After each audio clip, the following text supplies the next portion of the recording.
ಅಮೆರಿಕೆಯ ವಾಯುಪಡೆಯ ರಕ್ಷಣಾ ಕಾರ್ಯಾಚರಣೆ ಟ್ರಂಪ್ ಶ್ಲಾಘನೆ. ಶುಕ್ರವಾರ ಇರಾನ್ನಲ್ಲಿ F-15 strike eagle fighter jet ಅನ್ನು ಹೊಡೆದುರುಳಿಸಿದ ಯುಎಸ್ ವಾಯುಪಡೆಯ ಅಧಿಕಾರಿಯನ್ನು ಯುಎಸ್ ವಿಶೇಷ ಕಾರ್ಯಾಚರಣೆ ಪಡೆಗಳು ಶನಿವಾರ ರಾತ್ರಿ ಅಮೆರಿಕದ ಇತಿಹಾಸದಲ್ಲಿ ಅತ್ಯಂತ ಧೈರ್ಯಶಾಲಿ ಶೋಧ ಮತ್ತು ರಕ್ಷಣಾ ಕಾರ್ಯಾಚರಣೆಗಳಲ್ಲಿ ಒಂದಾಗಿದೆ ಎಂದು ಅಧ್ಯಕ್ಷ ಡೊನಾಲ್ಡ್ ಟ್ರಂಪ್ ಭಾನುವಾರ ಹೇಳಿದ್ದಾರೆ.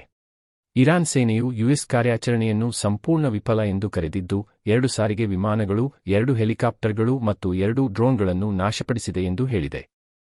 ಈ ಧೈರ್ಯಶಾಲಿ ಯೋಧ ಇರಾನ್ನ ವಿಶ್ವಾಸಘಾತುಕ ಪರ್ವತಗಳಲ್ಲಿ ಶತ್ರುಗಳ ರೇಖೆಯ ಹಿಂದೆ ಇದ್ದನು. ನಮ್ಮ ಶತ್ರುಗಳು ಅವನನ್ನು ಬೇಟೆಯಾಡುತ್ತಿದ್ದರು, ಅವರು ಹತ್ತಿರವಾಗುತ್ತಿದ್ದರು.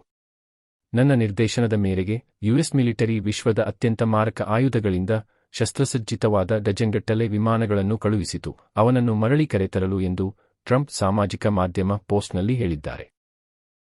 ಕಾರ್ಯಾಚರಣೆಯಲ್ಲಿ ಯಾವುದೇ ಅಮೆರಿಕನ್ ಕೊಲ್ಲಲ್ಪಟ್ಟಿಲ್ಲ ಅಥವಾ ಗಾಯಗೊಂಡಿಲ್ಲ ಮತ್ತು ಯುಎಸ್ ಇರಾನಿನ ಆಕಾಶದ ಮೇಲೆ ಅಗಾಧವಾದ ವಾಯು ಪ್ರಾಬಲ್ಯ ಮತ್ತು ಶ್ರೇಷ್ಠತೆಯನ್ನು ಸಾಧಿಸಿದೆ ಎಂದು ಹೇಳಿದರು. ರಕ್ಷಿಸಲ್ಪಟ್ಟ ವಾಯುಪಡೆಯ ಸಿಬ್ಬಂದಿ ಗಂಭೀರವಾಗಿ ಗಾಯಗೊಂಡಿದ್ದಾರೆ ಎಂದು ಟ್ರಂಪ್ ಭಾನುವಾರ ಸಂಜೆ ಮತ್ತೊಂದು ಸಾಮಾಜಿಕ ಮಾಧ್ಯಮ ಪೋಸ್ಟ್ನಲ್ಲಿ ತಿಳಿಸಿದ್ದಾರೆ. ಹಾರ್ಮುಜ್ ಜಲಸಂಧಿಯನ್ನು ಮತ್ತೆ ತೆರೆಯದಿದ್ದರೆ ಮಂಗಳವಾರ ಇರಾನ್ನ ನಿರ್ಣಾಯಕ ಮೂಲಸೌಕರ್ಯವನ್ನು ಹೊಡೆಯುವ ಬೆದರಿಕೆಯನ್ನು ಪುನರಾವರ್ತಿಸುವ ಮತ್ತೊಂದು ಅಶ್ಲೀಲ ಪೋಸ್ಟ್ ಅನ್ನು ಸಹ ಅವರು ಬರೆದಿದ್ದಾರೆ.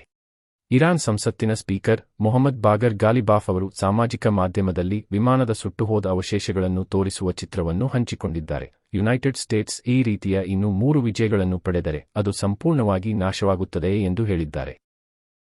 ಫೆಬ್ರವರಿ 28ರಂದು ಅಮೆರಿಕ ಮತ್ತು ಇಸ್ರೇಲ್ ಇರಾನ್ ವಿರುದ್ಧ ಯುದ್ಧ ಆರಂಭಿಸಿದ ನಂತರ 2 ಮಿಲಿಟರಿ ಅಧಿಕಾರಿಗಳ ಸಿಬ್ಬಂದಿಯನ್ನು ಹೊತ್ತೊಯ್ಯುತ್ತಿದ್ದ F-15 ಇರಾನ್ನಿಂದ ಹೊಡೆದುರುಳಿಸಲ್ಪಟ್ಟ ಮೊದಲ ಅಮೆರಿಕನ್ ಜೆಟ್ ಆಗಿದೆ ಎಂದು ಅಮೆರಿಕದ ಅಧಿಕಾರಿಗಳು ತಿಳಿಸಿದ್ದಾರೆ. ಲೋಕಸಭಾ ಕ್ಷೇತ್ರಗಳ ಮರುವಿಂಗಡಣೆ. ಕನ್ನಡಿಗರ ಧ್ವನಿ ಅಡಗಿಸುವ ಯತ್ನ ವಿರೋಧಿಸುತ್ತೇವೆ, ಮುಖ್ಯಮಂತ್ರಿ.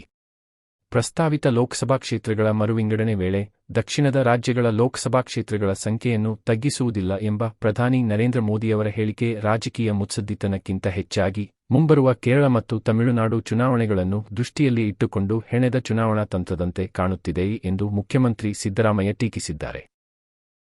ಈ ಕುರಿತು ಎಕ್ಸ್ ಮಾಡಿರುವ ಸಿದ್ದರಾಮಯ್ಯ, ದಕ್ಷಿಣದ ಜನರ ವಿಶ್ವಾಸ ಗಳಿಸುವಲ್ಲಿ ವಿಫಲವಾಗಿರುವ ಮೋದಿ ಸರ್ಕಾರ ಈಗ ಪ್ರಾತಿನಿಧ್ಯದ ಪುನರ್ರಚನೆಯ ಮೂಲಕ ದಕ್ಷಿಣದ ಧ್ವನಿ ದುರ್ಬಲಗೊಳಿಸಲು ಯತ್ನಿಸುತ್ತಿದೆ ಎಂದು ದೂರಿದ್ದಾರೆ. ಇದು ಒಕ್ಕೂಟ ವ್ಯವಸ್ಥೆಯ ಮೇಲಿನ ಹಲ್ಲೆ. ಇಂತಹ ರಚನಾತ್ಮಕ ಬದಲಾವಣೆಯನ್ನು ಸಾರ್ವಜನಿಕ ಚರ್ಚೆ ಮತ್ತು ಸಮಾಲೋಚನೆ ಇಲ್ಲದೆ ಜಾರಿಗೊಳಿಸಬಾರದು.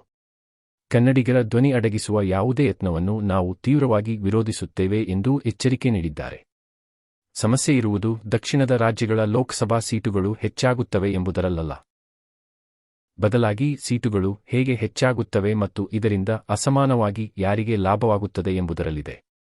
ಪ್ರಸ್ತಾವಿತ ವಿಸ್ತರಣೆಯಡಿ ಪ್ರತಿ ರಾಜ್ಯದಲ್ಲೂ ಸೀಟುಗಳು ಹೆಚ್ಚಾದರೂ ಅದರ ದರ ಮತ್ತು ಪ್ರಮಾಣ ಸ್ಪಷ್ಟವಾಗಿ ಬಿಜೆಪಿ ಪ್ರಾಬಲ್ಯವಿರುವ ಉತ್ತರದ ರಾಜ್ಯಗಳಿಗೆ ಅತಿ ಹೆಚ್ಚು ಲಾಭ ತಂದುಕೊಡಲಿದೆ ಎಂದಿದ್ದಾರೆ. ಕರ್ನಾಟಕದ ಸೀಟುಗಳು 28ರಿಂದ 42ಕ್ಕೆ +14, ತಮಿಳುನಾಡು 39ರಿಂದ 58-59ಕ್ಕೆ +20, ಆಂಧ್ರಪ್ರದೇಶ 25ರಿಂದ 37-38ಕ್ಕೆ +12-13, ತೆಲಂಗಾಣ 17ರಿಂದ 25-26ಕ್ಕೆ +8-9 ಮತ್ತು ಕೇರಳ 20ರಿಂದ 30ಕ್ಕೆ +10 ಏರಿಕೆಯಾಗಲಿವೆ. 5 ದಕ್ಷಿಣದ ರಾಜ್ಯಗಳು ಒಟ್ಟಾಗಿ ಕೇವಲ 63ರಿಂದ 66 ಹೆಚ್ಚುವರಿ ಸೀಟುಗಳನ್ನು ಪಡೆದರೆ, ಉತ್ತರದ 7 ಹಿಂದಿ ಭಾಷಿಕ ರಾಜ್ಯಗಳು 128ರಿಂದ 131 ಸೀಟುಗಳನ್ನು ಪಡೆಯುತ್ತವೆ ಎಂದಿದ್ದಾರೆ.